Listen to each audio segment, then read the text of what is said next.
যে কি রান্না করবে গো? এঁচোড়ের ঘন্ট করব। কি দিয়ে? গোবিন্দভোগ চাল দিয়ে।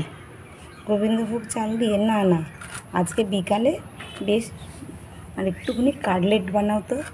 এঁচোড় দিয়ে তো অনেক কিছুই খেয়েছি, আজকে একটু কাটলেট বানাও। আচ্ছা, তাই হবে। সস্তার কাটলেট যদি করে থাকেন তাহলে সস্তার কাটলেট এটা। আচ্ছা, তাই হবে। স্বাদ ভালো হবে তো? হ্যাঁ, ভালো হবে।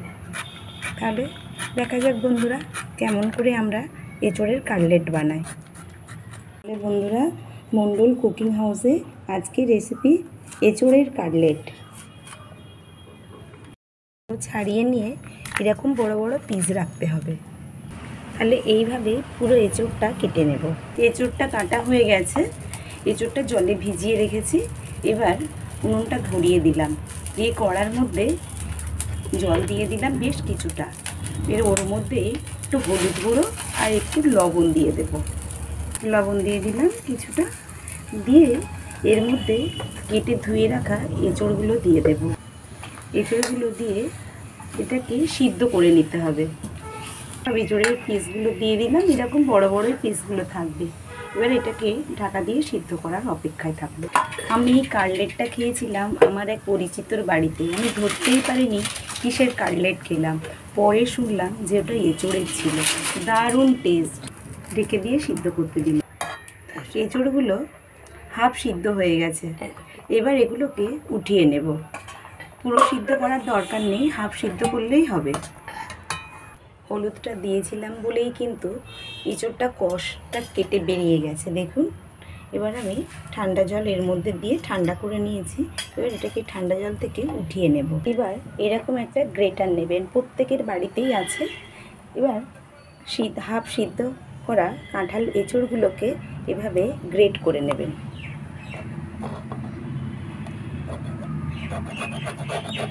খুব মিহিভাবে গ্রেটটা হচ্ছে, এত মিহি দরকার নেই। আপনাদের বাড়িতে যদি মোটা এরকম গ্রেটার থাকে তাহলে মোটাটা দিয়েই করবেন। আমাদের বাড়িতে এই মুহূর্তে মোটাটা নেই, খুঁজে পাচ্ছি না, তাই আমি ছোটোটা দিয়েই করছি। যত কচি হবে এঁচোড়টা, যত কচি থাকবে ততই কিন্তু ভালো হবে এটা। বাড়িতে যদি কোনো অতিথি আসে তাহলে একবার অন্তত তাকে করে খাওয়ান, আর তাকে জিজ্ঞেস করুন এটা কিসের কাটলেট। কোনো দিনের জন্য সে বলতেই পারবে না, এত সুন্দর এর টেস্ট হয়, কেউ ধরতে পারবে না। এঁচোড়টাকে গ্রেট করে নিয়েছি, এবার দুটো সিদ্ধ আলু গ্রেট করে নেব।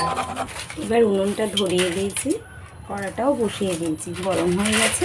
এবার কড়ার মধ্যে তেলটা দিতে হবে, পরিমাণ মতন সরিষার তেল দিতে হবে। তেলটা গরম হয়ে গেছে, এবার গরম তেলের মধ্যে 2 চামচ রসুন বাটা দিয়ে দেব।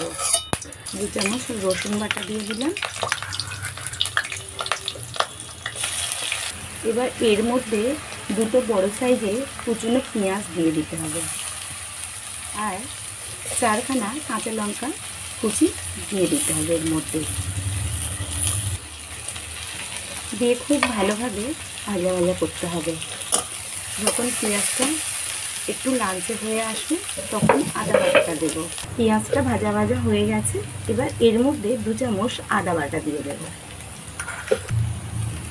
এবার এর মধ্যে গ্রেট করা আর এঁচোড় দিয়ে দিলাম, দিয়ে খুব ভালোভাবে কষাবো।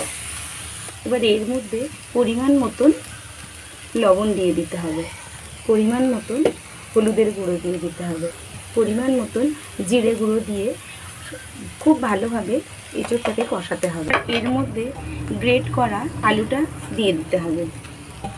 এবার এর মধ্যে 2 চামচ বেসন দিয়ে দিতে হবে।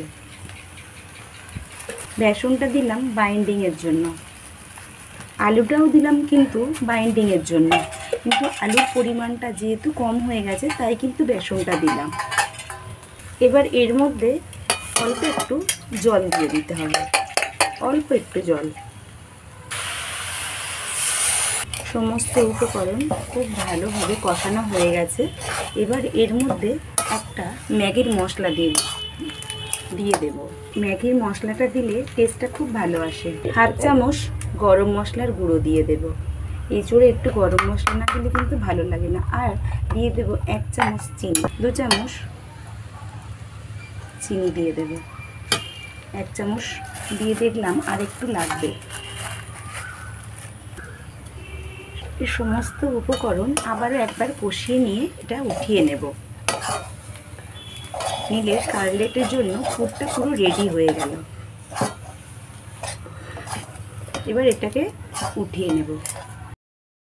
এরকম স্টিলের থালা নিতে হবে, আর তার মধ্যে একটু সরিষার তেল বুলিয়ে নিতে হবে।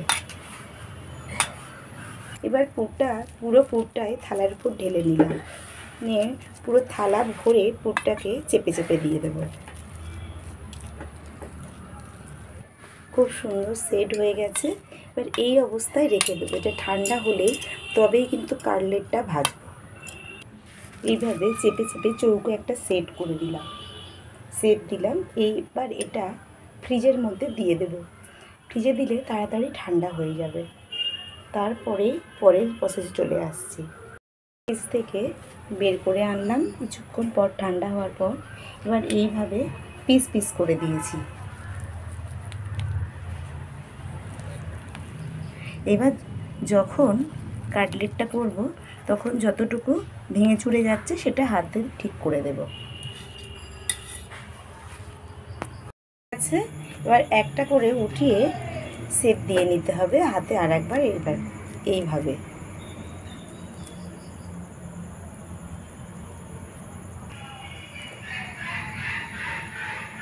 এইভাবেই সমস্ত কাটলেটগুলো বানিয়ে নেব। কাটলেটগুলো এখানে শেপ দিয়ে নিয়েছি। এবার এখানে একটা ব্যাটার তৈরি করে নেব।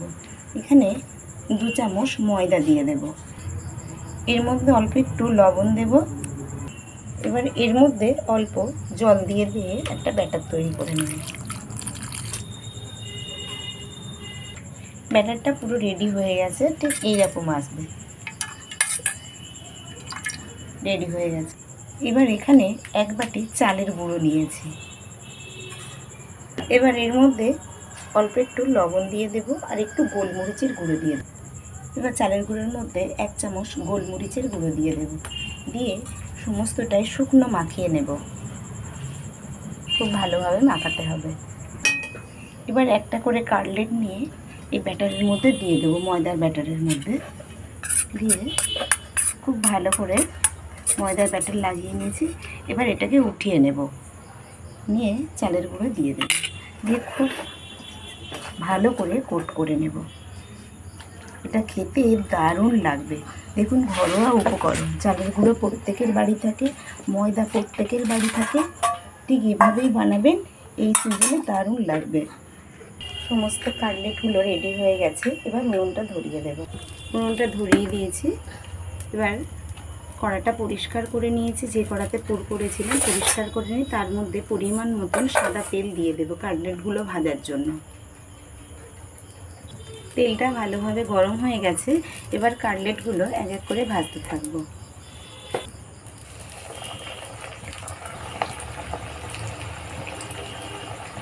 দারুণ লাগছে দেখুন। গাছের এঁচোড় আর গাছের সমস্ত উপকরণ বাড়িতেই আছে, কোনো ঝামেলা নেই। খেতেও অপূর্ব, মুড়ি দিয়ে বলুন আর বলুন ডাল ভাতে বলুন, যার সাথেই খাবেন, সস দিয়ে বলুন, যার সাথে খাবেন দারুণ লাগবে। খেতে পারেন যখন প্রয়োজন, যেমন তখন ভেজে, মানে সমস্ত কিছু রেডি করে রাখলেন কাটলেটগুলো, আর যখন প্রয়োজন বের করে নেবেন, দুটো একটা যখন প্রয়োজন। দারুণ লাগবে খেতে। এটা নতুনত্ব একটা কালার এসছে, দেখুন দারুণ লাগছে এই কালারটা। তবে খেতে কিন্তু ফাটাফাটি। দেখুন সমস্ত কাটলেটগুলো ভাজা হয়ে গেছে। দেখুন, উনুনের জাল তো, কোনোটা একটু লালচে হয়েছে, কোনোটা আবার কালচে হয়েছে। ওটা কোনো ব্যাপার না, আপনারা গ্যাসে করবেন, মিডিয়াম নিয়ে দেবেন, তাহলে আপনাদের ভাজাটা লালচেই হবে এবং খেতে সুন্দর হবে। তবে টেস্টের কোনো হেরফের হবে না এতে। আমি যেভাবে করলাম আপনারা ঠিক এভাবেই বাড়িতে করবেন। আর কেমন হয়েছে অবশ্যই আমাকে জানাবেন। যদি ভালো লেগে থাকে এঁচোড়ের এই কাটলেট, তাহলে অবশ্যই আমাকে লাইক করবেন, কমেন্ট করবেন, শেয়ার করবেন। আর বন্ধুদের সাথে শেয়ার করবেন। চ্যানেলটি নতুন কেউ দেখে থাকলে চ্যানেলটিকে সাবস্ক্রাইব করে আমাদের সাথে থাকবেন। সবাই ভালো থাকবেন, সুস্থ থাকবেন, সাবধানে দেবেন আর অনেক অনেক ভালোবাসা দিয়ে আমাদের চ্যানেলটার সাথে থাকুন। টাটা।